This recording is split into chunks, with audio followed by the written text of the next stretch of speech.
దేవుని వాక్యం చదువుకుందాం. నిర్గమకాండం 29వ అధ్యాయం 31వ వచనం నుండి 37వ వచనం వరకు చదువుకుందాం. తర్వాత వచనాలు కూడా మనం సమయాన్ని బట్టి ధ్యానం చేద్దాం. మొదటి 37 వచనం వరకు చదువుదాం. 31 నుండి. నీవు ప్రతిష్ఠితమైన పొట్టేలును తీసుకొని పరిశుద్ధ స్థలములో దాని మాంసమును వండవలెను.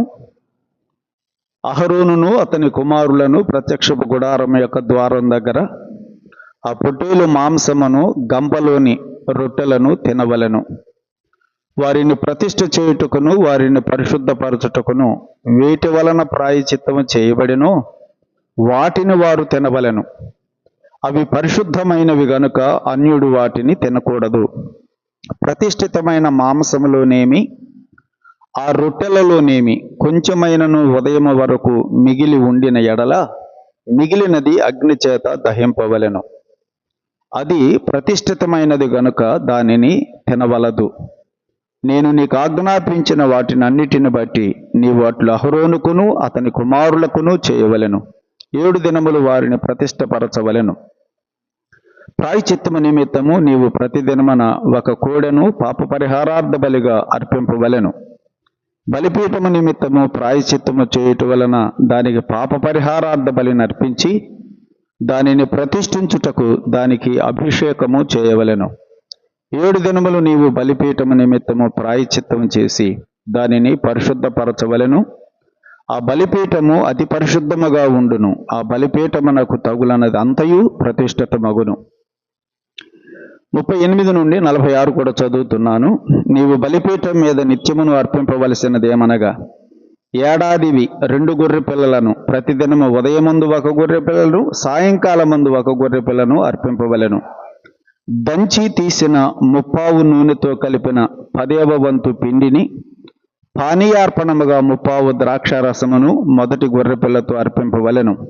సాయంకాలమందు 2వ గొర్రె పిల్లను అర్పింపవలెను. అది యెహోవాకు ఇంపైన సువాసన గల హోమమగునట్లు ఉదయకాలమందలి అర్పణమును దాని పానీయ అర్పణమును అర్పించినట్టు దీనిని అర్పింపవలెను. ఇది యెహోవా సన్నిధిని సాక్ష్యపు గుడారము యొక్క ద్వారమునొద్ద మీ తరతరములకు నిత్యముగా అర్పించు దహన బలి. నీతో మాట్లాడుటకు నేను అక్కడికి వచ్చి మిమ్మల్ని కలుసుకుందును. అక్కడికి వచ్చి ఇశ్రాయేలీయులను కలుసుకుందును. అది నా మహిమ వలన పరిశుద్ధపరచబడును. నేను సాక్ష్యపు గుడారమును బలిపీఠమును పరిశుద్ధపరచెదను. నాకు యాజకులగునట్లు అహరోనును అతని కుమారులను పరిశుద్ధపరచెదను. నేను ఇశ్రాయేలీయుల మధ్య నివసించి వారికి దేవుడునై ఉందును. కావున నేను వారి మధ్య నివసించున్నట్లు ఐగుప్తు దేశముల నుండి వారిని వెలుపలికి రప్పించిన తమ దేవుడైన యెహోవాను నేనే అని వారు తెలుసుకుందురు. నేను వారి దేవుడునైన యెహోవాను. నేను కూడా చిన్న ప్రార్థన చేస్తాను.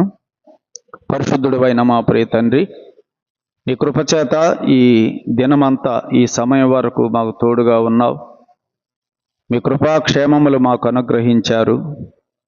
మమ్మలను పోషించి ఆరోగ్యం ఇచ్చి నీ యొక్క కృపను మా పట్ల కనుపరిచినందుకు స్తుతిస్తున్నాం. ఈ రాత్రి మీ సన్నిధి భాగ్యం దేవా మాకు దయచేశారు. నీ వాక్యము వినగోరి నీ సన్నిధికి వచ్చాం. నిర్గమకాండం ద్వారా మాతో మాట్లాడుతున్నారు. యాజకులను ప్రతిష్ఠించే ఆ సందర్భములో వారు ఏం చేయాలో ఆ విషయాలన్నీ కూడా మేము చదువుతూ ఉండగా అందులో ఉన్న ఆత్మ సంబంధమైన సంగతులను కూడా మా భక్తి జీవితానికి మా ఆత్మీయ జీవితానికి అవసరమైన రీతిలో మేము తలంచడానికి కృప చూపుతున్నావు. ఈ రాత్రి కూడా మేము చదువుకున్న ఈ లేఖన భాగాలను మీరు దీవించండి, మాతో మాట్లాడండి. ఈ వచనాలలో ఉన్న సంగతులను మేము చదువుతుండగా మా భక్తికి మా ఆత్మీయ ఎదుగుదల కొరకు అవసరమైన సంగతులను మేము తలపోసుకొని జ్ఞాపకం చేసుకొని అలాగ నడుచుకోవడానికి కూడా సహాయం చేయండి. నిలిచిన నన్ను బలపరచండి. నీ బిడ్డలందరూ కూడా ప్రభువా మీ సన్నిధికి ఆశతో వచ్చి ఉండగా నీ వాక్యము ద్వారా తృప్తిపరచుమని, క్షేమాభివృద్ధిని ఉద్యమమును పురికొల్పును దయచేయమని, మీ కుమారుడైన యేసు ప్రభువు నామమున మహిమపరచుమని మీ ప్రియకుమారుడు మా రక్షకుడు ప్రభువైన యేసుక్రీస్తు నామమున కృతజ్ఞతా స్తోత్రములు సమర్పించి ప్రార్థన చేయుచున్నాము తండ్రి. ఆమేన్. దేవునికి స్తోత్రములు చెల్లిస్తూ ఉన్నాం. ప్రభునందు ప్రియులారా, దేవుని యొక్క కృప చేత ఈ రాత్రి మన అందరూ కూడా ఆయన సన్నిధులు ఇలాగూ కూడి ఆయన వాక్యమును వినేటువంటి భాగ్యమును మనకి దేవుడు దయచేసినందుకై స్తుతిస్తున్నాం. నిర్గమాకాండం 29వ అధ్యాయాన్ని, ఈ అధ్యాయంలో ప్రధాన యాజకునిగా అహరోనును, యాజకులనుగా అతని కుమారులను ఏ విధంగా ప్రతిష్ఠించాలి, వారిని ప్రతిష్ఠించేటప్పుడు కోడెదూడను వధించడం, 2 పొట్టేళ్లను వధించడం, ఆ విషయాలను మనం ధ్యానం చేస్తూ ఉన్నాం.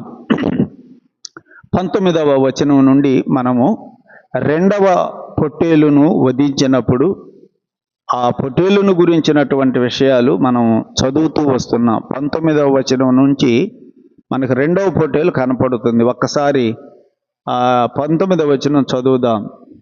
మరియు నీవు 2వ పొట్టేలును తీసుకొనవలెను, అహరోనును అతని కుమారులను ఆ పొట్టేలు తల మీద తమ చేతులు ఉంచగా అని చదువుతున్నాం. కనుక 19వ వచనంలో మనము 2వ పొట్టేళ్లను గురించి చదువుతున్నాం.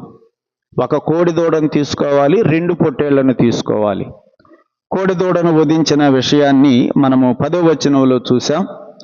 ఆ 2 పొట్టేళ్లలో మొదటి పొట్టేలు వధింపబడిన విషయాన్ని 15వ వచనంలో మనం చూసాం. 15-16 వచనాల్లో 19 నుండి 2వ పొట్టేళ్లను గురించి మనం చదువుతున్నాం.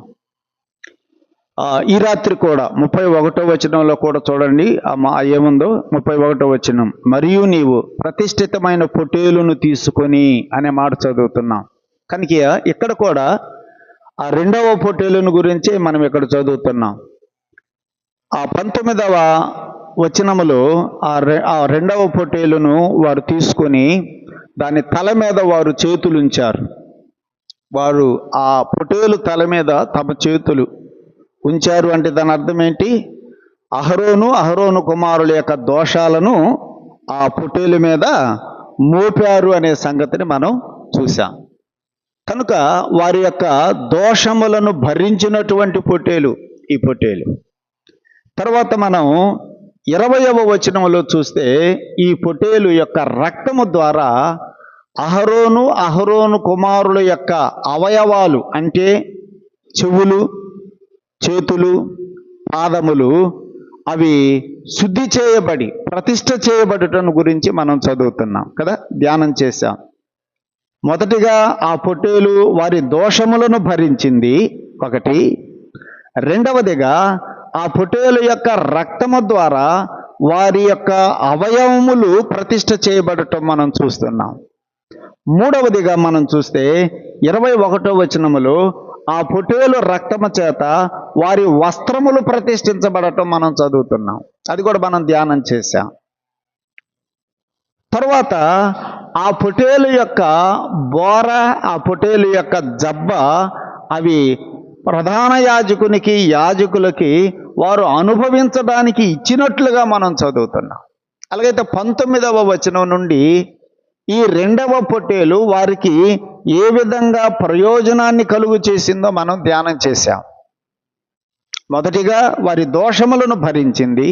రెండవదిగా వారి చెవులు, వారి చేతులు, వారి పాదములు శుద్ధి చేయబడి ప్రతిష్ఠించబడ్డాయి. మూడవదిగా వారి వస్త్రములు ప్రతిష్ఠ చేయబడ్డాయి.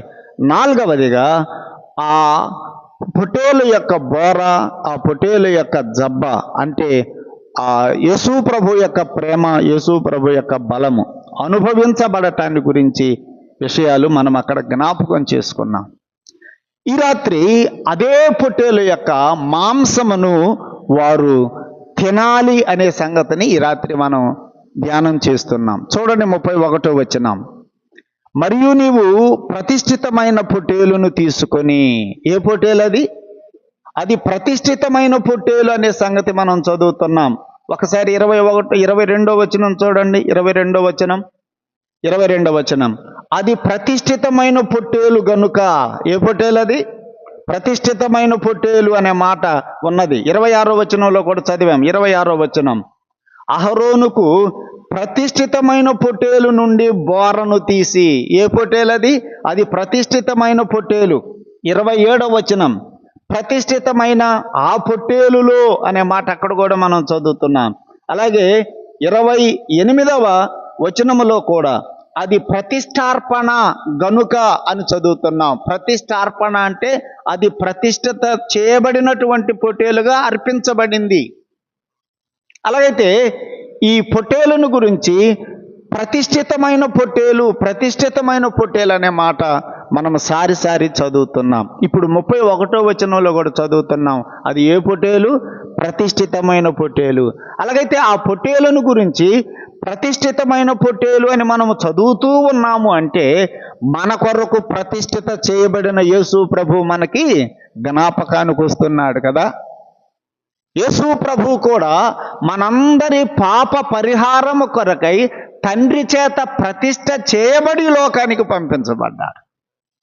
యేసు ప్రభు కూడా ప్రతిష్ఠ చేయబడినటువంటి వాడే. యేసు ప్రభు ఏమన్నాడు చూడండి, యోహాను సువార్త 10వ అధ్యాయం, యోహాను సువార్త 10వ అధ్యాయము 36వ వచనములో యేసు ప్రభు ఇలా చెప్పాడు. 36వ వచనం చదువుదాం. 10వ అధ్యాయము 36వ వచనం, తండ్రి ప్రతిష్ఠ చేసి ఈ లోకములోనికి పంపిన వానితో నీవు దేవదూషణ చేయుచున్నావని చెప్పుదురా అంటున్నాడు. ఇక్కడ తన గురించి తాను చెప్పుకుంటున్న మాట చూడండి. తండ్రి ప్రతిష్ఠ చేసి ఈ లోకములోనికి నన్ను పంపించాడు, అలాంటి నాతో దేవదూషణ చేస్తున్నాను అంటున్నారేంటి అంటున్నాడు. అలాగైతే యేసు ప్రభువు ఎవరు? తండ్రి చేత ప్రతిష్ఠ చేయబడి ఈ లోకములోనికి పంపబడినవాడు. యేసు ప్రభువు తండ్రి చేత ప్రతిష్ఠ చేయబడి పంపించబడ్డాడు ఈ లోకానికి. ఎందుకొరకు ప్రతిష్ఠ చేయబడ్డాడు? సర్వలోక మానవాళి యొక్క పాపములకు ప్రాయశ్చిత్తము, సర్వలోకములో ఉన్న మానవుల యొక్క పాపమునకు పరిహారము కలిగించటానికి తండ్రి చేత ప్రతిష్ఠ చేయబడి ఈ లోకములోనికి పంపించబడ్డాడు. 17వ అధ్యాయంలో కూడా, యోహాను సువార్తలోనే 17వ అధ్యాయంలో కూడా యేసు ప్రభు ఈ మాటే చెప్పాడు. 19వ వచనం, వారును సత్యమందు ప్రతిష్ఠ చేయబడినట్లు వారి కొరకై నన్ను ప్రతిష్ఠ చేసుకొనుచున్నాను. తండ్రి ప్రతిష్ఠ చేశాడు. ఇప్పుడు ఇక్కడ మనం చదువుతున్నాం, నన్ను నేను ప్రతిష్ఠ చేసుకొనుచున్నాను. అలాగైతే ఆ ప్రతిష్ఠితమైన పొట్టేలు ఎవరు? యేసు ప్రభువే. తండ్రి చేత ప్రతిష్ఠ చేయబడిన యేసు ప్రభు తన్ను తాను మన కొరకు ప్రతిష్ఠ చేసుకున్నటువంటి ఆ యేసు ప్రభు ఈ రాత్రి మనకు జ్ఞాపకానికి వస్తూ ఉన్నాడు. దేవుడు మోషేతో చెప్పాడు, నీవు ఆ ప్రతిష్ఠితమైన పొట్టేలును తీసుకొని పరిశుద్ధ స్థలములో దాని మాంసమును వండాలి అన్నాడు. ఆ పొట్టేలు యొక్క మాంసమును పరిశుద్ధ స్థలములో వండాలి. వండిన తర్వాత ఏం చేయాలి? అహరోనును అతని కుమారులను ప్రత్యక్షపు గుడారము యొక్క ద్వారము దగ్గర ఆ పొట్టేలు మాంసమును గంపలోని రొట్టెలను తినవలెను.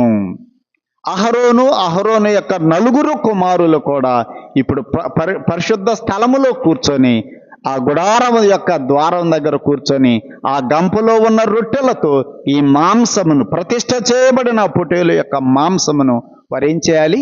తినాలి. ఎవరా పొట్టేలు? ఆ ప్రతిష్ఠ చేయబడిన పొట్టేలు ఎవరు? మన ప్రభు అయినటువంటి యేసు క్రీస్తు అని మనం జ్ఞాపకం చేసుకుంటున్నాం. అలాగైతే ఆ యాజకులు ఏ విధంగా అయితే ఆ రొట్టెలతో కలిపి దాని మాంసమును తింటున్నారు ఆనాడు యాజకులు, మరి ఈనాడు యాజకులమైన మనం కూడా ప్రతిష్ఠ చేయబడిన ఆ పొట్టేలు యేసు ప్రభు ఆయన శరీరమును మనం కూడా ఏం చేయాలి? మనం కూడా తింటున్నాం ఆదివారం.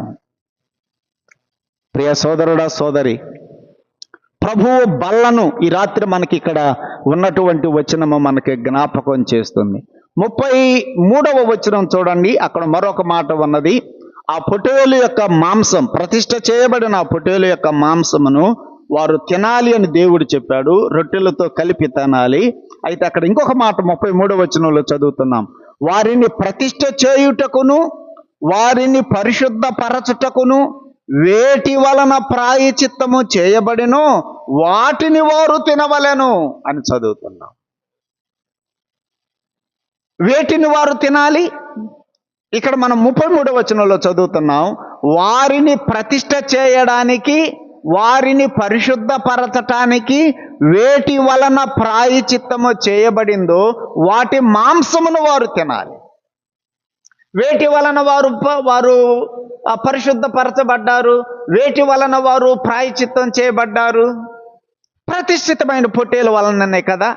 అలాగైతే ఇప్పుడు వారు ఆ ప్రతిష్ఠితమైనటువంటి ఆ పొట్టేలు వలన వారు ప్రతిష్ఠ చేయబడ్డారు. ఆ ప్రతిష్ఠితమైన పొట్టేలు వలన వారు పరిశుద్ధపరచబడ్డారు. కాబట్టి వారు పరిశుద్ధపరచబడుటకు కారణమైన, వారు ప్రతిష్ఠ చేయబడటానికి కారణమైన ఆ పొట్టేలు యొక్క మాంసమును ఇప్పుడు వారు ఏం చేయాలి? ప్రత్యక్ష గుడారములో తినాలి. ఈ మాట చదువుతూ ఉన్నప్పుడు నీవు నేను కూడా ఎవరి ద్వారా అయితే పరిశుద్ధపరచబడ్డామో, ఎవరి ద్వారా అయితే మనము పరిశుద్ధపరచబడ్డామో ఆయన యొక్క శరీరమును మనం కూడా ఏం చేస్తున్నాం? జ్ఞాపకం చేసుకుంటున్నాం.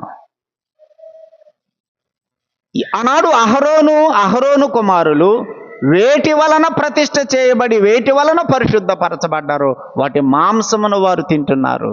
అలాగైతే నేడు మనమైతే ఎవరి ద్వారా పరిశుద్ధపరచబడ్డామో, ఎవరి ద్వారా పాప క్షమాపణ పొందామో, ఎవరి ద్వారా పరలోకానికి చేర్చబడుతున్నామో ఆ ప్రభువైనటువంటి యేసుక్రీస్తు యొక్క శరీరము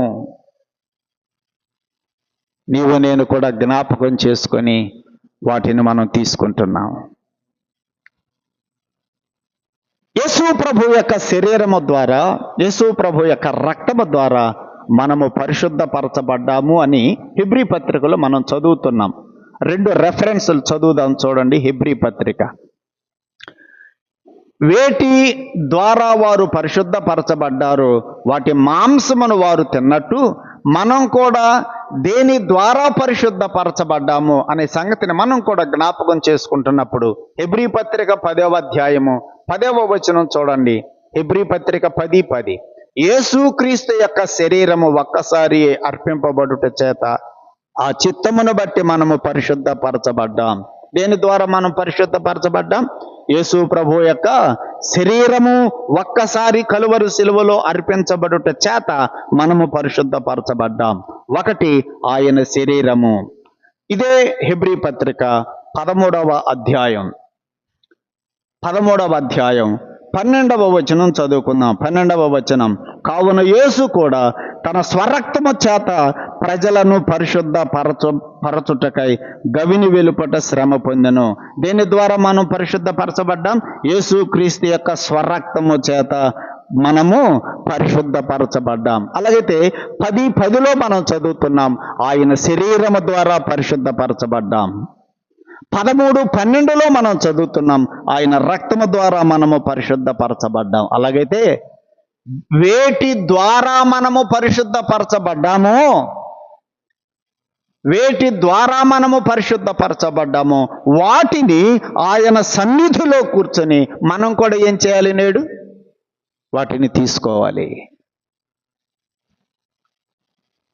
33లో మనం ఆ సంగతి చదువుతున్నాం.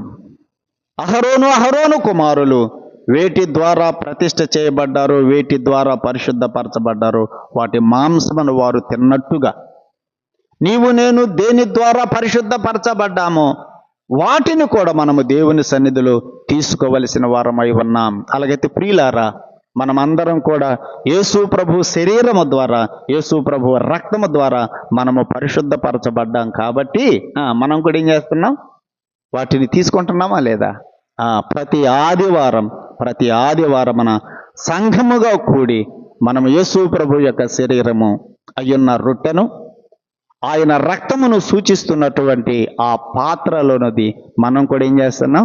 తీసుకుంటున్నాం. 33వ వచనములో మరొక విషయాన్ని అక్కడ చదువుతున్నాం. చూడండి 33. వారిని ప్రతిష్ఠ చేయుటకును వారిని పరిశుద్ధపరచుటకును వేటి వలన ప్రాయచిత్తము చేయబడిన వాటిని వారు తినవలను, అవి పరిశుద్ధమైనవి. అవి ఎలాంటివి? అవి పరిశుద్ధమైనవి. గనుక అన్యుడు వాటిని తినకూడదు. అన్యుడు వాటిని తినకూడదు.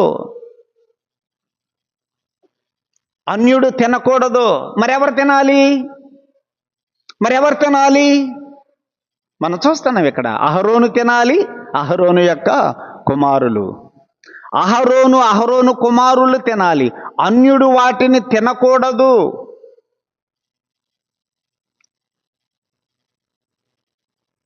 లేవియాకాండము 22వ అధ్యాయములో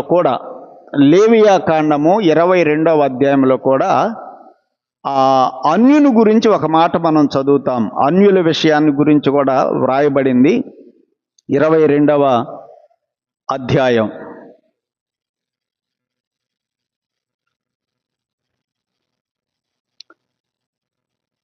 పదవచనం చూడండి. 22వ అధ్యాయం 10వ వచనం. అన్యుడు ప్రతిష్ఠితమైన దానిని తినకూడదు. అన్యుడు ప్రతిష్ఠితమైన దానిని తినకూడదు. యాజకుని ఇంట నివసించు అన్యుడే గాని జీతగాడే గాని ప్రతిష్ఠితమైన దానిని అన్యుడు తినకూడదు. అన్యులకు ఏ మాత్రము కూడా చోటు ఉండకూడదు. అన్యుని గురించి మరొక మాట మనం చదువుదాం. సంఖ్యాకాండం 1వ అధ్యాయం చూడండి. సంఖ్యాకాండము 1వ అధ్యాయం. అన్యుడు అంటే ఎవరింతకి? పాత నిబంధన ప్రకారం అన్యుడు ఇక్కడ తినకూడదు అంటే లేవి గోత్రానికి సంబంధించిన వారు అన్యులు. అది అక్కడ అర్థం. లేవి గోత్రికులు మాత్రమే వాటిని తినాలి. అన్యుడు ఏ మాత్రము తినకూడదు. ఇప్పుడు సంఖ్యాకాండం 1వ అధ్యాయం చూడండి. అక్కడ ఇంకొక వచనం చదువుదాం. సంఖ్యాకాండం 1వ అధ్యాయము 51వ వచనం చూడండి. 51వ వచనం.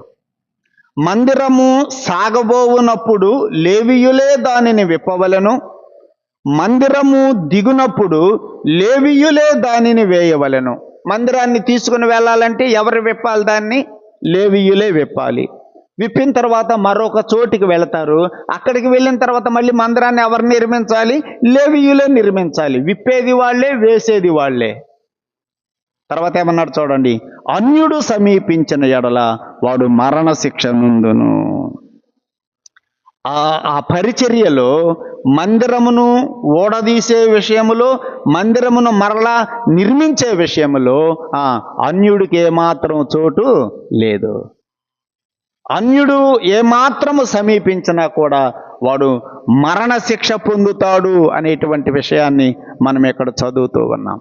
అదే 3వ అధ్యాయంలో కూడా చూడండి. ఇదే సంఖ్యాకాండం 3వ అధ్యాయంలో కూడా అన్యుడికి ప్రత్యక్షపు గుడారములో ఉన్న ఆ రొట్టె మాంసమును తినకూడదు. అంతేకాదు అసలు ప్రత్యక్షపు గుడారము యొక్క సంబంధించిన పనులలో కూడా అన్యుడికి ఏ మాత్రము కూడా చోటు లేదు. 38వ వచనం చూడండి. 3వ అధ్యాయము 38వ వచనం. మందిరము ఎదుటి తూర్పు దిక్కున అనగా ప్రత్యక్షపు గుడారము ఎదుట పూర్వ దిశ యందు దిగవలసిన వారు మోషే, అహరోను కుమారులు. ఇశ్రాయేలీయులు కాపాడవలసిన పరిశుద్ధ స్థలమును వారే కాపాడవలెను. అన్యుడు సమీపించిన ఎడల అతడు మరణ శిక్ష పొందును. అన్యుడు సమీపించకూడదు. అన్యుడికి రాకూడదు. అసలు అన్యుడికి ప్రవేశమే లేదు. పరిచర్యలో అన్యుడికి ప్రవేశమే లేదు. 10వ వచనం కూడా చూడండి. 3వ అధ్యాయం 10వ వచనం. నీవు అహరోనును అతని కుమారులను నియమించవలెను, వారు తమ యాజక ధర్మమును అనుసరించి నడుచుకుంటారు. అన్యుడు సమీపించిన ఎడల వాడు మరణ శిక్ష పొందును. అలాగైతే ప్రత్యక్షపు గుడారములో చేసేటువంటి దేవుని పరిచర్య దేనిలో కూడా అన్యుడు సమీపించకూడదు. నేడు సంఘాలలో కూడా అంతే, సంఘంలో కూడా అంతే. ఎవరు ఆ మాంసమును ఆ రొట్టెలను తినాలి? అన్యుడు తినకూడదు. ఎవరు తినాలి మరి? దేవుని చేత ప్రతిష్ఠ చేయబడినటువంటి, పరిశుద్ధపరచబడినటువంటి యాజకులు మాత్రమే తినాలి. అలాగైతే ఆదివారం బల్ల మీద ఉన్నటువంటి ఆ రొట్టెను, ఆ పాత్రను కూడా ఎవరు తీసుకోవాలి? ఎవరు తీసుకోవాలి? యేసు ప్రభు రక్తము చేత పరిశుద్ధపరచబడిన వారే, యేసు ప్రభు రక్తము చేత పాప క్షమాపణ పొందినటువంటి వారే ఆదివారము ఆ రొట్టెలో పాలు పొందాలి, ఆ పాత్రలో పాలు పొందాలి. యేసు ప్రభువు నమ్ముకోకుండా ఒకవేళ తీర్మానం చేసిన కొంతమంది బాప్తిసం ఇంకా పొందరు, అలాంటి వాళ్ళు కూడా తీసుకోకూడదు. యేసు ప్రభువునందు విశ్వాసం ఉంచి పాపక్షమాపణ పొంది ఆయన రక్తములో కడగబడి సాక్షార్థమై సంఘానికి బాప్తిస్మము ద్వారా సాక్ష్యమిచ్చి సంఘములో చేర్చబడినటువంటి వారే ఆదివారం ఆ రొట్టెలో పాలు పొందాలి. అది అన్యుడు సమీపించకూడదు, అన్యుడు వాటిని తినకూడదు. ఎవరు తినాలి అంటే యేసు ప్రభు ద్వారా పాప క్షమాపణ పొంది బాప్తిస్మము పొంది సంఘములో చేర్చబడిన వారే తినాలి. ఒకటి. ఎందుకు తినాలి? అక్కడే మనం చదివాం 33వ వచనములు. ఎందుకు తినాలంటే ఆ ప్రతిష్ఠితమైన పొట్టేలు ద్వారా వాళ్ళు ఏమయ్యారు? ప్రతిష్ఠ చేయబడ్డారు. ఆ ప్రతిష్ఠితమైన పొట్టేలు ద్వారా వారు ఏమయ్యారు? పరిశుద్ధపరచబడ్డారు. అందుకని ఆ ప్రతిష్ఠితమైన పొట్టేలు మాంసమును వాళ్ళు ఏం చేయాలి? తినాలి. మనం ఎందుకు తినాలి? మనము కూడా యేసు ప్రభు రక్తము చేత, యేసు ప్రభు శరీరము ద్వారా మనం కూడా పాప క్షమాపణ పొందాం కాబట్టి మనము కూడా వాటిని ఏం చేయాలి? తీసుకోవాలి. యేసు ప్రభువే చెప్పాడు కదా. లోకాసు వార్త చూడండి. లోకాసు వార్త 22వ అధ్యాయం.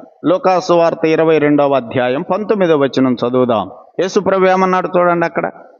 లోకాసు వార్త 22వ అధ్యాయం.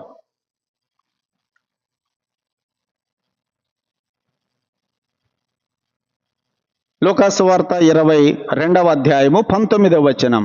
పిమ్మట ఆయన ఒక రొట్టెను పట్టుకొని కృతజ్ఞతాస్తుతులు చెల్లించి దానిని విరిచి వారికిచ్చి, ఇది మీ కొరకు ఇయ్యబడుతున్న నా శరీరము, నన్ను జ్ఞాపకము చేసుకొనుటకు దీనిని చెయ్యండి అని చెప్పాను.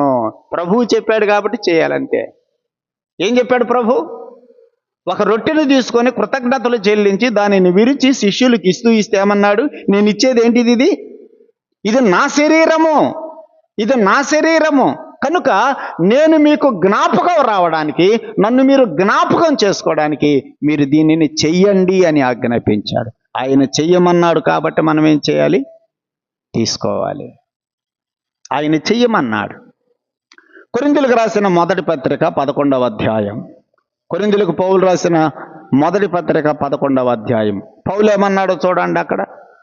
పౌలు ఏమన్నాడు? 23వ వచనం. నేను మీకు అప్పగించిన దానిని ప్రభువు వలన పొంది తిని. సంఘానికి ఒక క్రమమును అప్పగించాడు అపోస్తులుడైన పౌలు. నేను అప్పగించినటువంటి ఈ క్రమము నేను ఎవరి వలన పొందాను? ప్రభువు వలన పొందాను అంటూ ఏమన్నాడు? ప్రభువైన యేసు తాను అప్పగింపబడిన రాత్రి ఒక రొట్టెను పట్టుకొని కృతజ్ఞతాస్తుతులు చెల్లించి దానిని విరిచి, ఇది మీ కొరకైన నా శరీరము, నన్ను జ్ఞాపకము చేసుకొనుటకై దీనిని చేయుడి అని చెప్పాను. ప్రభువు చెప్పిన ఆ మాటలను ఇక్కడ పౌలు కోట్ చేస్తున్నాడు అన్నమాట. కాబట్టి ప్రభువు చెప్పాడు కాబట్టి, ప్రభువు నాకు అప్పగించాడు కాబట్టి నేను కూడా మీకు అప్పగిస్తున్నా, మీరు దీనిని చెయ్యండి అన్నాడు. అలాగే రెండు విషయాలు గమనిస్తున్నాం. ఒకటి, యేసు ప్రభువు చెప్పాడు. రెండు, ఎవరు చెప్పారు? అపోస్తులులు చెప్పారు. కనుక మనం కూడా ఏం చేయాలి? ప్రతి ఆదివారమున బల్ల మీద ఉన్నటువంటి రొట్టెలు, పాత్రలు మనము తీసుకోవాలి.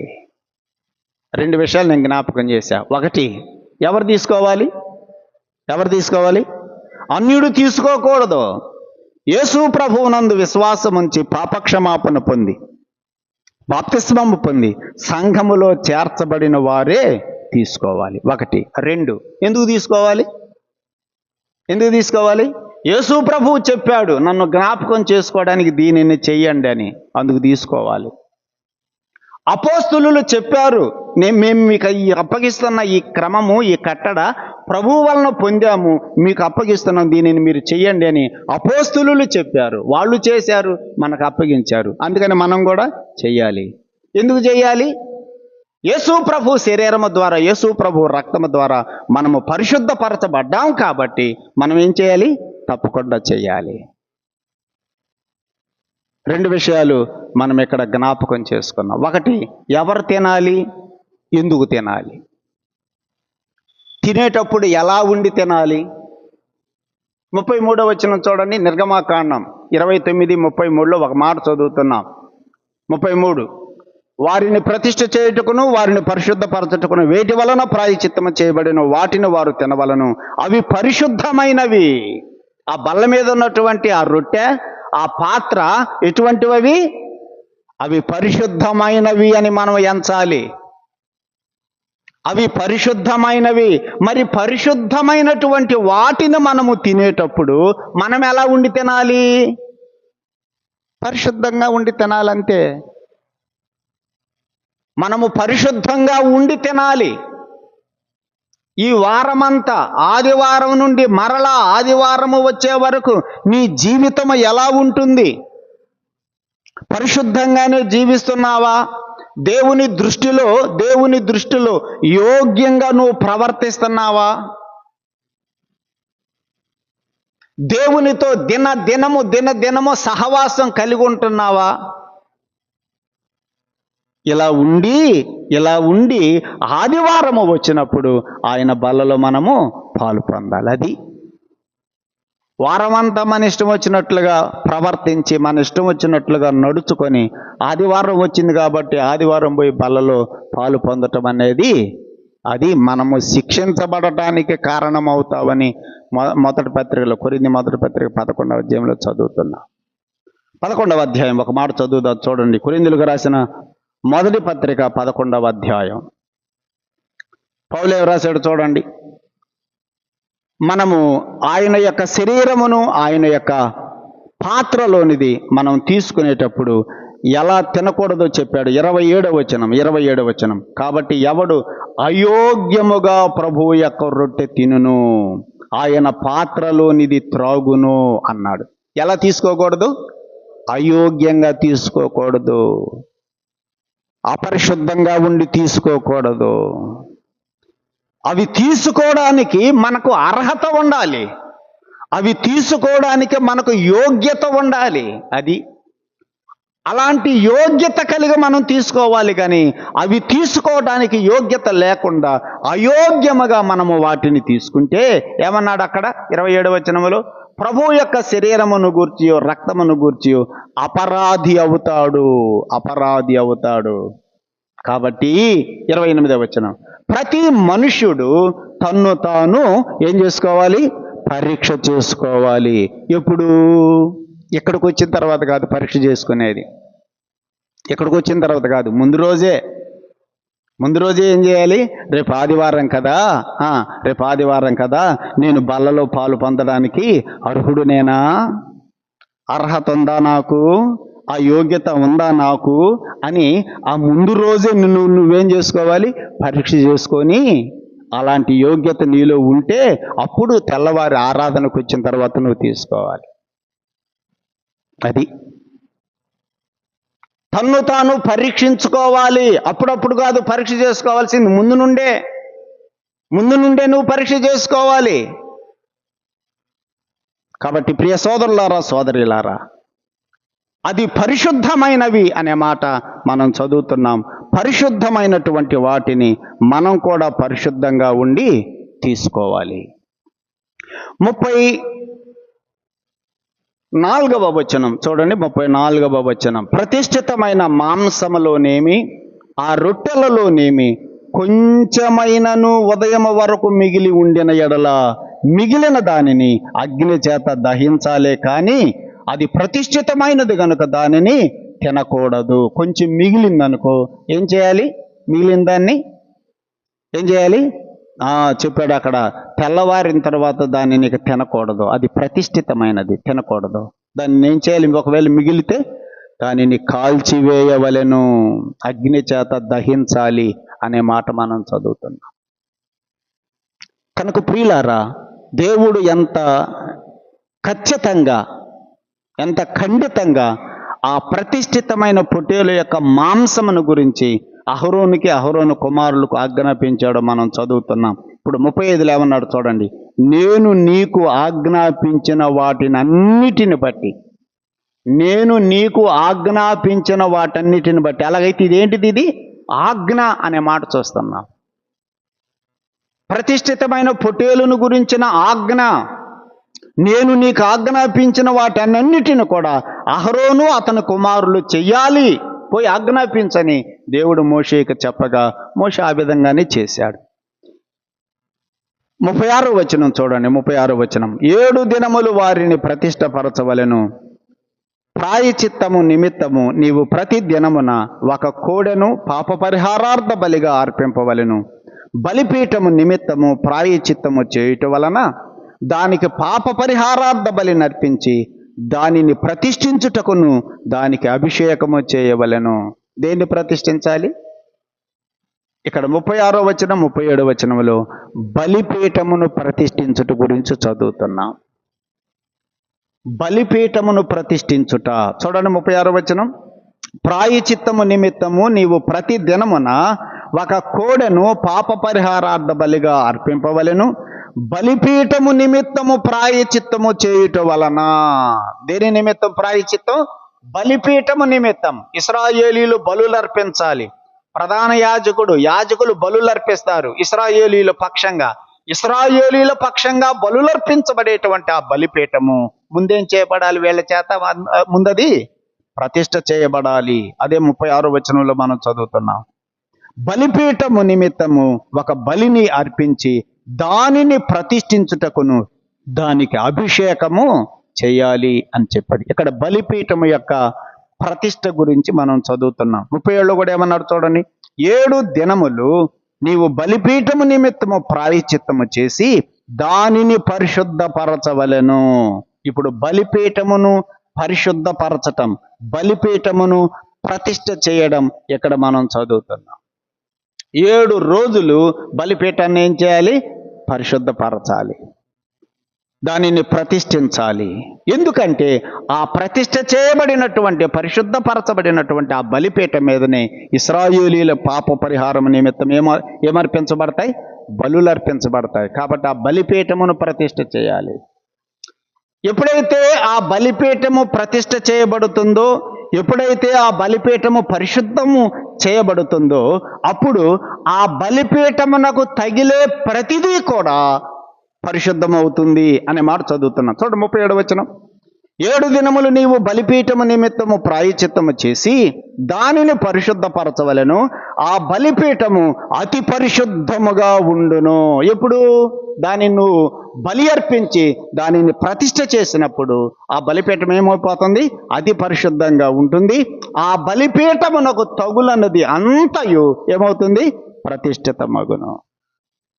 ప్రతిష్ఠ చేయబడినటువంటి ఆ బలిపీఠం, పరిశుద్ధం చేయబడినటువంటి ఆ బలిపీఠానికి ఇక ఏదైతే తగులుతుందో అదేమైపోతుంది? అది కూడా ప్రతిష్ఠితం అవుతుంది. అలాగైతే ప్రియులారా, బలిపీఠము మీద మన కొరకు వధింపబడిన గొర్రెపిల్ల ప్రభువైన యేసుక్రీస్తు, ఆ బలిపీఠమునకు తగిలే ప్రతిదీ ఏమవుతుంది? ఆ బలిపీఠమునకు తగిలే ప్రతిదీ కూడా ప్రతిష్ఠితమవుతుంది. ఆ బలిపీఠమునకు తగిలే ప్రతిదీ కూడా పరిశుద్ధమవుతుంది. అలాగైతే ఆ బలిపీఠము మీద ఉదింపబడిన ఆ గొర్రెపిల్ల యేసు ప్రభువుని నమ్ముకున్న మనము కూడా బలిపీఠమునకు తగిలే అంతానా కొంతనా? అంతా ఏమవ్వాలి? ప్రతిష్ఠిత చేయబడాలి. అంతా అనే మాట. అలాగైతే యేసు ప్రభువుని విశ్వసించిన మనము మన దేహమంతా కూడా, మన శరీరమంతా కూడా ఆయన కొరకు ఏం చేయబడాలి? ప్రతిష్ఠ చేయబడాలి. అదే రోమపత్రిక 12వ అధ్యాయంలో మనం చదివేది. సజీవ యాగముగా మన శరీరమును ఆయనకు సమర్పణ చేసుకోవాలి. శరీరం అంటే ఏంటి? చర్మం కాదు శరీరం అంటే. నీ కళ్ళు, నీ నోరు, నీ చెవులు, నీ చేతులు, నీ పాదములు, ఇది శరీరం అంటే. ఈ దేహములో ఉన్నటువంటి ప్రతి అవయవమును కూడా ఆయనకు ఏం చేయాలి? సమర్పణ చేసుకోవాలి.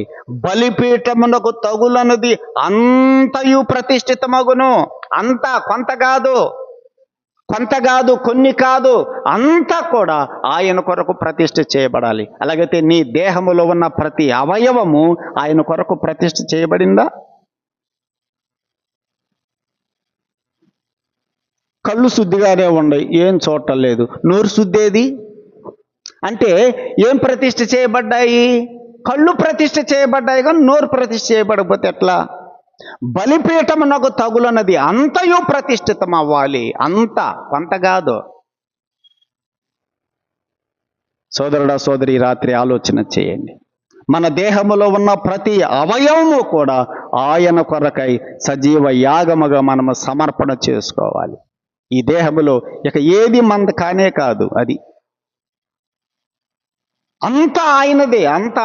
ఇక ప్రతిష్ఠ చేశామంటే ఇక అంతా ఆయనదే అని అర్థం. ఈ రాత్రి నీ అనుభవం ఎలాగుందో ఒకసారి ఆలోచన చేయి. 38వ వచనం చదువుదాం. 38వ వచనం నుంచి మనం చూస్తే, ఇశ్రాయేలీయుల నిమిత్తమై నిత్యము అర్పించవలసినటువంటి దహన బలి గురించి మనం చదువుతున్నాం. 38వ వచనం చూడండి. నీవు బలిపీఠము మీద నిత్యమును అర్పింపవలసినది ఏమనగా, ఏడాదివి 2 గొర్రె పిల్లలను, ప్రతి దినము ఉదయమందు 1 గొర్రె పిల్లను, సాయంకాలమందు 1 గొర్రె పిల్లను అర్పింపవలెను. దంచి తీసిన 30 నూనెతో కలిపిన 10వ వంతు పిండిని పానీయార్పణముగా 30 ద్రాక్షారసమును మొదటి గొర్రె పిల్లతో అర్పించాలి. ఇది ఎప్పుడు అర్పించాలి? ఉదయకాలం. అలాగే సాయంకాలం కూడా 2వ గొర్రె పిల్లను అర్పించాలి. ఈ విధంగా ఎప్పుడెప్పుడు అర్పించాలి? నిత్యము.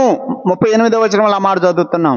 నిత్యం అంటే ప్రతిరోజు కూడా ఉదయకాలము ఏడాది గొర్రె పిల్లను అర్పించాలి, సాయంకాలము ఏడాది వయసు ఉన్నటువంటి గొర్రె పిల్లను అర్పించాలి. ఆ గొర్రె పిల్లతో పాటుగా పిండిని, నూనె కలిపిన పిండిని, ద్రాక్షారసమును పానీయార్పణముగా ఉదయకాలము అర్పించాలి, సాయంకాలము అర్పించాలి. అలా అంటూ 41వ వచనంలో ఏమన్నాడో చూడండి. అది యెహోవాకు ఇంపైన సువాసన గల హోమము అగునట్లుగా ఉదయకాలమందలి అర్పణమును దాని పానీయార్పణమును అర్పించినట్లుగా దీనిని అర్పించవలెను. ఇది యెహోవా సన్నిధిలో సాక్ష్యపు గుడారము యొక్క ద్వారము నద్ద మీ తరతరములకు నిత్యముగా అర్పించు దహన బలి అన్నాడు. అలాగైతే 38 నుండి 42వ వచనం వరకు మనం చదివితే, నిత్యము కూడా బలిపీఠము మీద అర్పించవలసినటువంటి నిత్య దహన బలి గురించి మనం చదువుతున్నాం. ప్రతిరోజు కూడా ఉదయము సాయంకాలము గొర్రె పిల్లను అర్పించాలి. ఇది ఇశ్రాయేలీయులకు దేవుడిచ్చినటువంటి కట్టడ. అలాగైతే ప్రియులారా, ఇశ్రాయేలీయులు రోజు ఉదయము సాయంత్రం ఆ బలిపీఠం మీద నిత్య దహన బలి అర్పిస్తూ ఉంటే, ఈనాడు మనం కూడా నిత్యం ఏం చేయాలి? వాళ్ళు నిత్యము కూడా ఉదయము సాయంకాలం బలు అర్పిస్తున్నారు. నేను నిత్యము ఏం చేయాలి? దేవుని వాక్యంలో మనం జ్ఞాపకం చేసుకుంటున్నాం. ఒక మాట చదువుదాం చూడండి. 34వ కీర్తన మొదటి చరణం. 34వ కీర్తన మొదటి చరణం. వారైతే నిత్యము బలులు అర్పించేటువంటి వారు, దహన బలి ఉదయం సాయంత్రం. మనమైతే ఏం చేయాలో చూడండి ఒక మాట. నేను ఎల్లప్పుడూ యెహోవాను సన్నిధించెదను, నిత్యము ఆయన కీర్తి నా నోట ఉంటుంది. నిత్యము ఆయన కీర్తి, ఆయన యొక్క గొప్పతనం నా నోట ఉంటుంది. అలాగైతే నిత్యము మనం ఏం చేయాలంటే ఆయన కీర్తిని గురించి ఘనపరుస్తూ ఉండాలి. 30వ కీర్తన 12వ వచనం కూడా చూడండి. 30వ కీర్తన 12వ వచనం చదువుకుందాం. నీవు నా గోనె పట్టును విడిపించి సంతోష వస్త్రము నన్ను ధరింపచేసి ఉన్నావు. యెహోవా నా దేవ, నిత్యము నేను నిన్ను స్తుతిస్తా అన్నాడు. అలాగైతే వారు నిత్యము దహన బలి అర్పించేవారు. మనమైతే నేడు నిత్యము కూడా ప్రభువుని ఆరాధించాలి, ప్రభువుని స్తుతించాలి, ఆయనను కీర్తించాలి. ఆయన కీర్తి నిత్యము నా నోట ఉంటుంది అన్నాడు. కనుక మనమైతే నిత్యము కూడా ఆయనను ఘనపరుస్తూ ఆరాధిస్తూ స్తుతించబద్దులమై ఉన్నాం.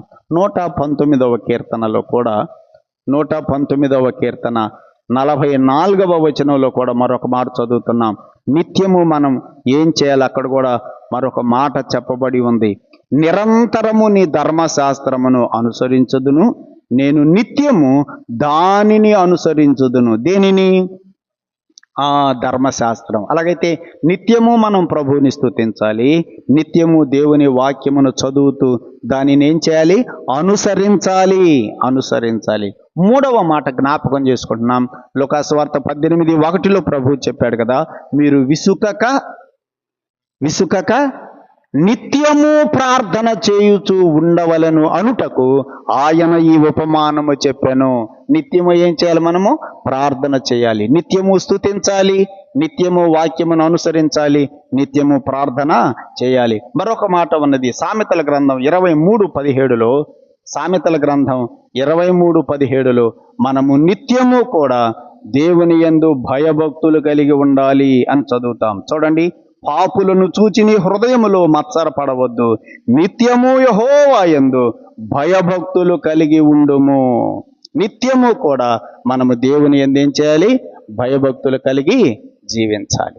కాబట్టి ప్రియులారా, నిత్యము ఉదయము సాయంకాలం ఏడాది గొర్రె పిల్లను వారు అర్పించాలి. నేడు మనము నిత్యము ప్రభువుని స్తుతిద్దాం, నిత్యము ఆయన వాక్యమును అనుసరిద్దాం, నిత్యము ప్రార్థన చేద్దాం, ఆయన యందు భయభక్తులు కలిగి జీవిద్దాం.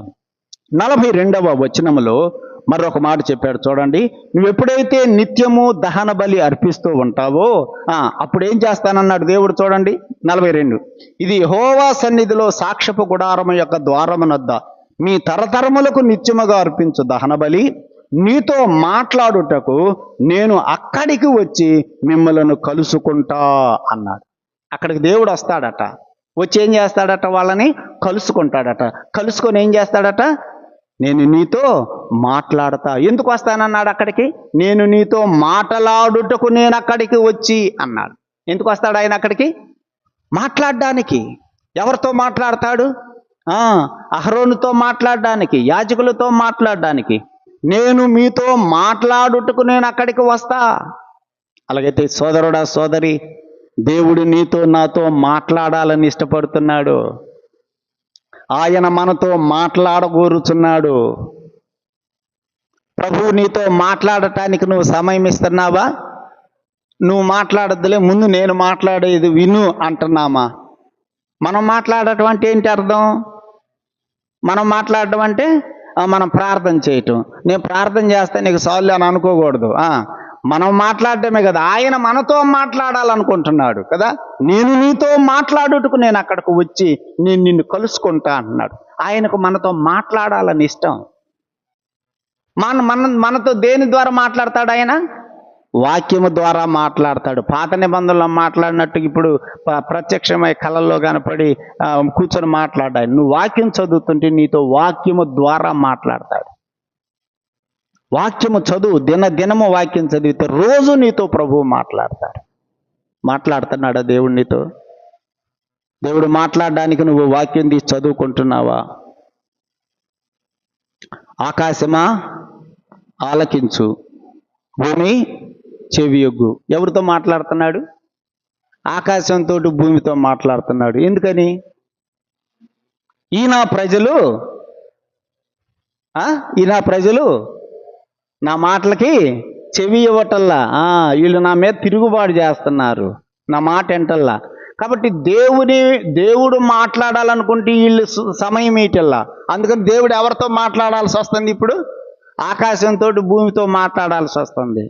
నువ్వు కూడా సమయం ఇవ్వకపోతే అంతే. దేవుడు మనతో మాట్లాడగోరుతూ ఉండగా ఆయన మనతో మాట్లాడటానికి మనం ఆయనకు సమయం ఇద్దాం. వాక్యం తీసుకూర్చో, ప్రభువా నాతో మాట్లాడు. దేవుడు తప్పకుండా మనతో మాట్లాడతాడు. నేను నీతో మాట్లాడుటకు అక్కడికి వచ్చి మిమ్మల్ని కలుసుకుంటా. 43 ఏమన్నారు చూడండి, అక్కడికి వచ్చి ఇశ్రాయేలీయులను కలుసుకొందును, అది నా మహిమ వలన పరిశుద్ధపరచబడును. 44 నేను సాక్ష్యపు గుడారమును బలిపీఠమును పరిశుద్ధపరచదను, నాకు యాజకులగునట్లుగా అహరోనును అతని కుమారులను పరిశుద్ధపరచదను. బలిపీఠమును పరిశుద్ధపరచదను, అహరోను కుమారులను కూడా ఏం చేస్తాను? పరిశుద్ధపరచదను. మన దేవుడు పరిశుద్ధపరిచే దేవుడు. 44లో చెబుతున్నాడు, నేను సాక్ష్యపు గుడారమును బలిపీఠమును పరిశుద్ధపరచదను, నాకు యాజకులగునట్లుగా అహరోను కుమారులను పరిశుద్ధపరచదను. ప్రియులారా, మన దేవుడు మనలను పరిశుద్ధపరిచే దేవుడు. ఆయన మనలను పరిశుద్ధపరిచే దేవుడు. మనలను పరిశుద్ధపరిచాడు కూడా కదా. పరిశుద్ధపరిచాడా లేదా? కొరింథీయులకు రాసిన మొదటి పత్రిక 1వ అధ్యాయం 2వ వచనం చదువుదాం. అక్కడ ఏమన్నాడు చూడండి పౌలు. కొరింథీయులకు రాసిన మొదటి పత్రిక 1వ అధ్యాయము 2వ వచనంలో చూడండి. కొరింథీలో ఉన్న దేవుని సంఘమునకు, అనగా క్రీస్తు యేసునందు పరిశుద్ధపరచబడిన వారై. మనం ఏమయ్యాం? యేసు క్రీస్తులో పరిశుద్ధపరచబడ్డాం, అయిపోయింది. మళ్ళీ ఏమంటాడు చూడండి, 2వ మాట ఏమంటాడు? పరిశుద్ధులుగా ఉండుటకు పిలువబడ్డాం అంటాడు. ఎలా ఉండాలి మనము? ఎలా ఉండాలి? పరిశుద్ధులుగా ఉండుటకు. ఎలా ఉండాలి మనం? పరిశుద్ధులుగా ఉండాలి. 2వ మాట ఇది. ఒకటి, ఆయన పరిశుద్ధపరిచాడు. పరిశుద్ధపరచబడిన మనము ఇక రోజు ఎట్లా ఉండాలి? పరిశుద్ధులంగా ఉండాలి. అది దాని అర్థం. అమ్మ తన బిడ్డను ఉదయం పూట ఏం చేసిందంటే స్నానం చేసేసింది. ఉదయం పూట స్నానం చేసి మంచి డ్రెస్సు వేసేసింది. ఇక వాడు ఎట్లుండాలి? స్నానం చేసినాడు స్నానం చేసినట్టే ఉండాలి. 5 నిమిషాల కల్లా మళ్ళీ పోయాడు. ఎక్కడికి? మళ్ళీ మట్టిలోకి పోయాడు. అమ్మకి ఎట్లా ఉంటుంది? అరే ఇప్పుడే కదరా నేను స్నానం చేశాను, నీకు మంచి బట్టలు వేస్తే మళ్ళీ అప్పుడే మురికి చేసుకున్నావేంట్రా కదా. అమ్మ కోపం వస్తుంది. పరిశుద్ధపరచబడిన తర్వాత పరిశుద్ధులుగానే ఉండాలి. ఎప్పుడెప్పుడు ఉంటే చాలు? ఆదివారం ఉంటే చాలా? ఎప్పుడెప్పుడు ఉండాలి? దినదినము ఉండాలి. ఎంతకాలం ఉండాలి? నువ్వు బ్రతికినంతకాలం ఉండాలి. అది ఆయన నిన్ను నన్ను పరిశుద్ధపరిచాడు. ఆయన పరిశుద్ధపరిచే దేవుడు. పరిశుద్ధపరిచాడు. పరిశుద్ధపరచబడినటువంటి మనము ఎలా ఉండుటకు పిలువబడ్డాం? పరిశుద్ధులుగా ఉండుటకు పిలువబడితిమి. కాబట్టి మనం ఎలా ఉండాలంటే పరిశుద్ధులంగా ఉండాలి. ఎప్పుడెప్పుడు? రోజు ఉండాలి. ఎంతకాలం ఉండాలి? నువ్వు చచ్చిపోయేదాకా ఉండాలి. అలాగైతే మన పరిశుద్ధతను దినదినము మనం ఎంతగా కాపాడుకోవాలో ఆలోచన చేయండి. 45వ వచనం చూడండి. 45వ వచనం, నేను ఇశ్రాయేలీయుల మధ్య నివసించి వారికి దేవుడునై ఉందును. ఎక్కడ నివసించేవాడు ఆయన? ఇశ్రాయేలీయుల మధ్య. ఎక్కడ నివసిస్తాడు ఆయన? ఇశ్రాయేలీయుల మధ్య. 2-3 నా నామమున ఎక్కడో కూడుకుంటారో వారి మధ్య మన దేవుడు ఎక్కడుండేవాడంటే మన మధ్యలో ఉండేవాడు. ఇప్పుడు మనందరం ఎక్కడ కూడుకున్నాం? ఆయన నామమును బట్టి కూడుకున్నాం కదా. ఆయన నామమును బట్టి కూడుకున్నాం. ఆయన ఇప్పుడు ఎక్కడున్నాడు? మన మధ్యలో ఉన్నాడు. ఆయన మన మధ్య ఉండే దేవుడు. 2-3 నా నామమును బట్టి కూడుకుంటే వారి మధ్య ఉంటా. ఒక పిల్లవాడు అడిగాడట, మా ఇంటి దగ్గర పేకాటాడి 10 మంది రౌండ్గా కూర్చుంటారు, వాళ్ళ మధ్య ప్రభు ఉంటాడా అన్నాడంట అమాయకంగా. మరి పిచ్చోడా, వాళ్ళు ప్రభు నామమును కూడుకుంటున్నారా? యేసుప్రభు ఏమన్నాడు? 2-3 కూడుకుంటే కాదు, పేకాట ఆడుకోవటానికి కూర్చోవచ్చు, ముసలమ్మ ముచ్చట్లు ఆడుకోవడానికి కూర్చోవచ్చు. అట్లాంటి వాళ్ళ మధ్య ఉండడు. నా నామమును కూడుకుంటే వారి మధ్య నేనుంటా అని చెప్పాడట. కాబట్టి యేసు ప్రభు ఎవరి మధ్య ఉంటాడంటే 2-3 కూర్చుంటే కాదు, వారు ఎలా కూర్చోవాలి? ఆయన నామమును కూడుకుంటే వారి మధ్య ఉండే దేవుడు. జకర్యా గ్రంథములు ఏమన్నాడు చూడండి. జకర్యా గ్రంథం 2వ అధ్యాయం 10వ వచనం. దేవుడు ఇశ్రాయేలీయుల గురించి మాట్లాడుతూ జకర్యా గ్రంథం 2వ అధ్యాయంలో, ఆ మలాకీ గ్రంథానికి ముందు జకర్యా గ్రంథం ఉంటుంది. మలాకీ గ్రంథం ఎక్కడ ఉంటుంది? మత్తయికి ముందు మలాకీ గ్రంథం ఉంటుంది, మలాకీకి ముందు జకర్యా గ్రంథం ఉంటుంది. ఇప్పుడు 2వ అధ్యాయం చూడండి, 10వ వచనం చదువుదాం. 2:10. సియోను నివాసులారా, నేను వచ్చి మీ మధ్యలో నివాసము చేతును అన్నాడు. చూసారా, మన దేవుడు ఎక్కడుంటాడు? మన మధ్యలో. ఆయన మన మధ్యలో ఉండేవాడు. సియోను నివాసులారా, నేను వచ్చి మీ మధ్యలో నివాసము చేస్తాను, సంతోషముగా ఉండి పాటలు పాడండి అన్నారు. 5వ వచనంలో కూడా చూడండి, ఇదే అధ్యాయం 5వ వచనం. నేను దాని చుట్టూ, అంటే యెరూషలేము చుట్టూ అగ్ని ప్రాకారముగా ఉంటాను, నేను దాని మధ్యలో నివాసినై దాని మహిమకు నేను కారణంగా ఉంటా.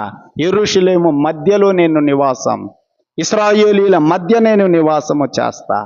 ప్రకటన గ్రంథంలో కూడా మనం చదువుతున్నాం కదా, 2వ అధ్యాయంలో 1వ వచనంలో 7 దీపస్తంభముల మధ్య ఆయన ఏం చేస్తున్నాడు? సంచరించుచు ఉన్నాడు. ఆయన మన మధ్య ఉండే దేవుడు. ఏమన్నాడు ఇక్కడ? నిర్గమకాండం 29వ అధ్యాయం 40వ వచనంలో 45లో, నేను ఇశ్రాయేలీల మధ్య నివసించి నేను వారికి దేవుడనై ఉంటా. ఆయన మన దేవుడు. 46వ వచనం చూడండి, అక్కడ కూడా ఏమన్నాడు? కావున నేను వారి మధ్య నివసించున్నట్లు ఐగుప్తు దేశములో నుండి వారిని నేను వెలుపలికి రప్పించిన తమ దేవుడైన యెహోవాను నేనే. ఐగుప్తులో నుంచి నేను వారిని తీసుకొచ్చి వాళ్ళ మధ్య ఉండటానికి నేను తీసుకొచ్చే వాళ్ళని. అలాగైతే నిన్ను నన్ను కూడా లోకములో నుండి ఆయన తీసుకుని వచ్చాడు, ఆయన మన మధ్యను నివసించడానికి. ప్రియులారా, ఇక్కడ దేవుడు ఏమన్నాడంటే, నేను వెలుపలికి రప్పించిన తమ దేవుడైన యెహోవాను నేనే అని వారు ఏం చేయాలి? తెలుసుకుందురు. తెలుసుకోవాలి. నేనే వారి దేవుడనని వాళ్ళు ఏం చేయాలి? తెలుసుకోవాలి. తెలుసుకున్నావా? యేసు ప్రభు నీ దేవుడని నీకు అర్థమైందా? యేసు ప్రభు ఎలాంటి దేవుడో నీకు అర్థమైందా? తెలుసా, తెలియలేదా నీకు? ఇంకా చాలామందికి తెలియటల్లా, అందుకనే ఆదివారాలు మానేస్తున్నారు. యేసు ప్రభు ఎలాంటి దేవుడో తెలియక ఎప్పుడంటే అప్పుడు వస్తున్నారు మందిరానికి. యేసు ప్రభువుని గురించి నీకు పూర్తిగా తెలిస్తే ఆదివారము మానవు, ఆలస్యంగా రావు. నా మాట నీకు ఎంతవరకు అర్థమైందో? యేసు ప్రభువుని గురించి మనము తెలుసుకోవాలి. నేను వారి దేవుడనని వారు తెలుసుకుందురు అన్నాడు. సమరయ స్త్రీతోటి ఆ సమరయ గ్రామంలో ఉన్న వాళ్ళందరూ చేంజ్ చెప్పారు, అమ్మా ఇక నుండి నీవు చెప్పిన మాట కాకుండా మా అంతట మేమే ఈయన నిజముగా లోక రక్షకుడని మేము తెలుసుకొని నమ్ముచున్నాం అన్నారు. నువ్వు చెప్తే కాదు, నువ్వు చెప్పావు మాకు నిజమే, కానీ ఇప్పుడు మేమింకా తెలుసుకున్నాం. నీవు చెప్పిన మాటను బట్టి కాకుండా మా అంతట మేమే ఇతడు నిజముగా లోకరక్షకుడని తెలుసుకొని మేము నమ్ముతున్నాం. సమరయ పట్టణములో ఉన్న వారందరూ కూడా యేసు ప్రభువుని గురించి తెలుసుకున్నారు. నువ్వు తెలుసుకున్నావా? యోహాను సువార్త 5వ అధ్యాయంలో బెతెస్దా కోనేటి దగ్గర ఒకడు పడిపోయినాడు. పాపం అనారోగ్యం చేత పడిపోయినాడు. అక్కడ వాడికి ఎవరు పాపం దిక్కులేరు. దేవదూతలు వచ్చి కోనేటిని కదిలిస్తే ఎవరు ముందు దిగితే వాళ్ళకే స్వస్థత. పాపం వీటికి ఎవరు లేరు దించడానికి. యేసు ప్రభు అక్కడికి వచ్చాడు. వచ్చి నీ పరుపెత్తుకుని నువ్వు నడువు అన్నాడు. నడిచేశాడు, వెళ్ళిపోయాడు. పరిసయ్యులు వచ్చి, అరే ఈరోజు విశ్రాంతి దినం కదా, నువ్వు ఎట్లా స్వస్థత పొందావు, ఎవరు నిన్ను స్వస్థపరిచారంటే నాకు తెలియదు అని అన్నాడు. చూసారా, స్వస్థత పొందిన వానికి యేసు ఎవరో తెలియకపోయాను. చూడండి, నా మాట చదువుదాం. యోహాను సువార్త 5వ అధ్యాయం. నేను ఆ మాట ఎందుకు చదువుతున్నానంటే, నువ్వు కూడా స్వస్థత పొందావులే, నువ్వు కూడా పాపక్షమాపణ పొందావు, కానీ నీకింకా తెలియలే యేసు ప్రభుని గురించి కదా. నువ్వు కూడా ఎట్లాంటి వాడివే, దాని అర్థం అది. నువ్వు కూడా ఎట్లాంటి దానివే. యోహాను సువార్త 5వ అధ్యాయం చూడండి, 10వ వచనం చదువుదాం. ఆ దినమున విశ్రాంతి దినము గనుక యూదులు, ఇది విశ్రాంతి దినం కదా, నువ్వు నీ పరుపెత్తుకొని తగదే అని స్వస్థత నొందిన వానితో చెప్పిరి. అందుకు వాడు, నన్ను స్వస్థపరిచిన వాడు నీ పరుపెత్తుకుని నడవమని నాతో చెప్పెను అనెను. వారు నీ పరుపెత్తుకుని నడవమని నీతో చెప్పినవాడు ఎవడు అని వానిని అడిగిరి. ఆయన ఎవడో స్వస్థత నొందిన వానికి తెలియలేదు. చూసారా, స్వస్థత అయితే పొందాడు కానీ తనను ఎవరు స్వస్థపరిచారో అతడికి తెలియలా. నువ్వు కూడా పాపక్షమాపణ పొందావు, యేసు ప్రభు రక్తంలో కడగబడ్డావు, కానీ ఆయన గురించి నీకింకా తెలియలే. నీకు ఎంతవరకు తెలిసిందంటే, నా పాపం కోసం సిలువలో చచ్చిపోయాడు, నేను నమ్ముకుంటే నా పాపాలు క్షమిస్తాడు, నన్ను నరకం తప్పిస్తాడు, పరలోకం తీసుకెళ్తాడు. నీకింతవరకే తెలిసింది. అందుకనే 10:30కు వస్తావు, రొట్టిస్తే తింటావు కదా. ఇది తెలిసింది కాబట్టి 10:30కు వస్తావు. ఎఫెసీ పత్రిక 1వ అధ్యాయం చూడండి, పౌలు ఏమని వ్రాశాడు. ఎఫెసీ పత్రిక 1వ అధ్యాయము 17-19 వచనాలు కలిసి ఉన్నాయి. చాలా పెద్ద వచనం అది. ఆ వచనములో మనకు అవసరమైన మాట ఏంటంటే క్రింద నుంచి 3వ లైన్ చూడండి. ఆ వచనము 19వ వచనం క్రింద నుంచి 3వ లైన్ ఏముంది అక్కడ? సర్వ స్వరూపియగు దేవుడైన మహిమా స్వరూపియగు తండ్రి దొరికిందా?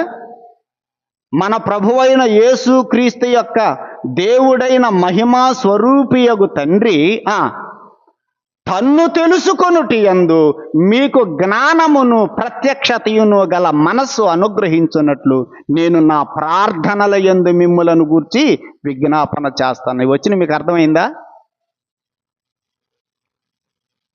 మన తండ్రి అయిన దేవునిని గురించి మీకు తెలుసుకోవాలని, మీకు తెలియాలని, ఆయనను గురించి తెలుసుకోగలిగే జ్ఞానము ప్రత్యక్షతయును కలిగిన మనస్సు మీకు రావాలని నేనేం చేస్తున్నానన్నాడు పౌలు. నేను ప్రార్థన చేస్తున్నా, విజ్ఞాపన చేస్తున్నా మీ గురించి.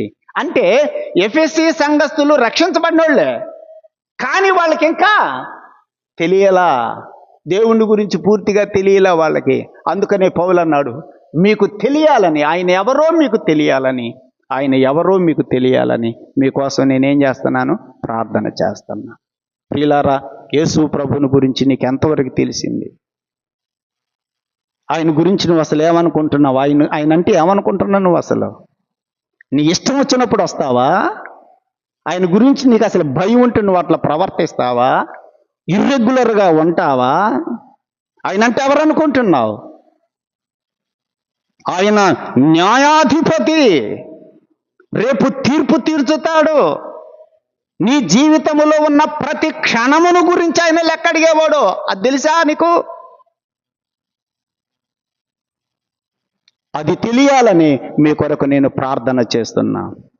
ఆయనను గురించి తెలుసుకోగలిగిన జ్ఞానం, ప్రత్యక్షత ఇవ్వగలిగిన మనస్సు మీకు రావాలని నేను మీకోసం ప్రార్థన చేస్తున్నా. ఇది ఎఫెసీ పత్రిక 3వ అధ్యాయంలో కూడా అంటాడు, ఆయన ప్రేమ యొక్క పొడవు, వెడల్పు, లోతు, ఎత్తులు మీరు తెలుసుకోవాలని మీకోసం నేను ప్రార్థన చేస్తున్నా. ఆయన ప్రేమ తెలియటం లేదు, అసలు ఆయన ఎవరో మీకు తెలియటం లేదు. రక్షించబడ్డారులే, పాపక్షమాపణ పొందారులే, కానీ ఆయన గురించిన పూర్తిగా మీకు ఇంకా తెలియలేదు. మీకు తెలుసుకోవాలని నేను ప్రార్థన చేస్తున్నా అన్నాడు పౌలు. అలాగైతే ప్రియులారా, ఇక్కడ దేవుడు కూడా చెబుతున్నాడు, నేను వారి మధ్య నివసిస్తా. ఐగుప్తు దేశములో నుంచి నేను వారిని తీసుకుని వచ్చాను. నేను వారి మధ్య నివసించాలని, నేను వారికి దేవుడుగా ఉండాలని, ఈయనే మా దేవుడని వారు తెలుసుకునేటట్టు చేస్తా అన్నాడు దేవుడు.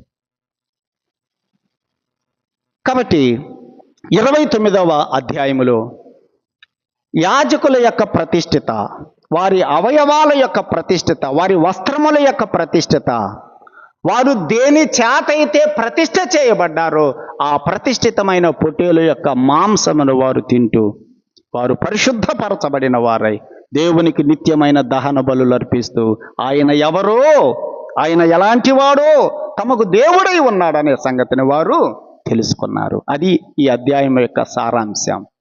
అలాగైతే నీవు నేను కూడా ప్రియులారా, యేసు ప్రభువు చేత పాప క్షమాపణ పొంది మనం కూడా పరిశుద్ధపరచబడ్డాం. మనం కూడా మన దేహాన్ని, మన శరీరమును ఆయనకు సజీవ యాగముగా ప్రతిష్ఠ చేసుకొని ఆయన కొరకు నమ్మకంగా బ్రతుకుదాం. ఆయన ఎవరో ఎరిగి ఆయన పాదముల ఎదుట గడగడలాడుతూ వణుకుతూ, ఆయన మాట విని వణుకుతూ ఆయన కొరకు నమ్మకంగా బ్రతుకుదాం. ఆయన న్యాయాధిపతి, తీర్పు తీర్చే దేవుడు. నీ మాటలకు తీర్పు ఉంది, నీ అడుగు జాడలకు తీర్పు ఉన్నది, నీ కంటి చూపులకు తీర్పు ఉన్నది, నీ మాటల వినికిడికి తీర్పు ఉన్నది. ప్రతి దాని విషయమై ఆయన రేపు మనలను లెక్క అడగబోతున్నటువంటి దేవుడు. ఆ సంగతి తెలిస్తే ఎంత జాగ్రత్తగా మనము బ్రతుకుతామో. ప్రార్థన చేద్దాం. సోదరుడు రామారావు గారు వచ్చి ప్రార్థన చేస్తారు.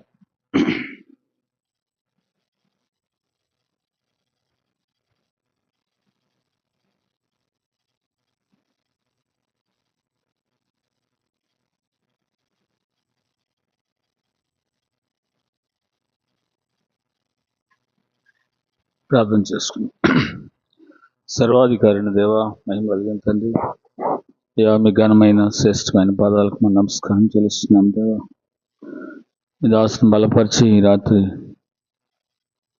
మీరు మాతో మాట్లాడినందుకు నాయన మీ స్తోత్రం చెల్లిస్తున్నాం. మిమ్మల్ని ఎలా ఆరాధించవలను, పరిశుద్ధముగా ఉండి భయంతో వణుకుతో ప్రభువా మిమ్మల్ని ఎలా కీర్తించాలో, ఆరాధించాలో, స్తుతించాలో, మహింపరచాలో మేము నేర్చుకుంటున్నాం.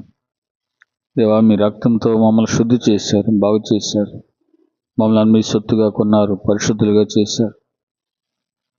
మేము నిత్యమునైనా పరిశుద్ధంగా ఉండి మిమ్మల్ని గణపరచబద్ధులమై ఉన్నాం. అనుదినము మేము వాక్య పారాయణం చేసి మీరు మాతో మాట్లాడినట్టు ప్రభువా మేము జాగ్రత్త కలిగి ఉండవలసిన వారు విన్నాం. దేవా మేము కూడా ప్రార్థనలో మీ సన్నిధిలో దేవా మీతో మాట్లాడే అనుభవంలోకి మమ్మల్ని స్థిరపరిచి బలపరచమని వేడుకుంటున్నాం. ప్రేమ కలిగిన దేవా, కృప కలిగిన తండ్రి, అనుదినము ప్రభువా మమ్మల్ని మేము పరీక్షించుకోవాల్సిన వారు ఉన్నాం. ఆరాధనలో భయంతో వణుకుతో ప్రభువా ఎలా జీవించాలో, మీ రక్తమే ఉన్న రసపాత్రను సమర్పించినప్పుడు, మీ శరీరమై ఉన్నటువంటి పాత్రను రొట్టెను సమర్పించినప్పుడు ప్రభువా మీరు ఏమై ఉన్నారో, మా కొరకు ఏం చేశారో మేము తెలుసుకుని జీవించాలి.